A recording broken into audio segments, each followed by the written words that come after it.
My people, every revolution starts with something small. In Madagascar, it started with the lights going out.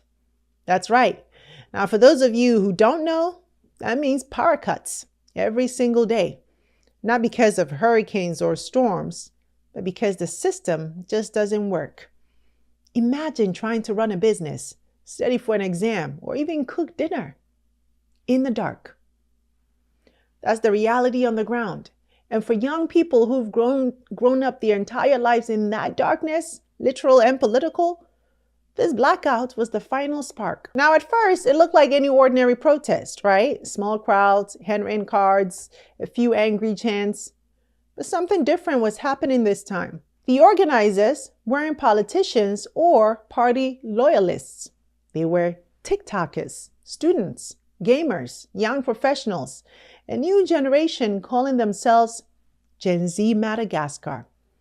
They formed groups with names like Leo de l'Estage, meaning fed up with load shedding, and Shimanaiki Lembenana, we refuse to be trampled. The demands grew louder. Fix the power grid, end corruption, create jobs. Come on, give us a future. It was no longer about water or electricity. It became about dignity, about a generation that had grown up in a democracy but had never actually seen democracy work for them. And the government's response?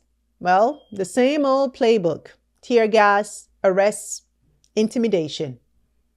But this time, it backfired.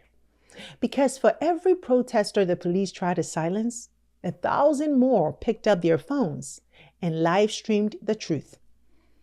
The movement wasn't dying. It was multiplying. On October 11th, the elite military unit known as CAPSAT, the same force that once protected the president, suddenly announced that they were switching sides. They said they could no longer stand by while the government brutalized its own people. Within hours, soldiers were seen marching with the protesters, not against them.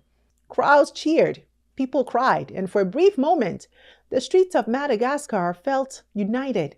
The people and the army, side by side. But that unity came with a cost. The government began to crumble. On October 13th, President Andry Rajoelina fled the country, reportedly aboard a French military aircraft, saying that his life was in danger.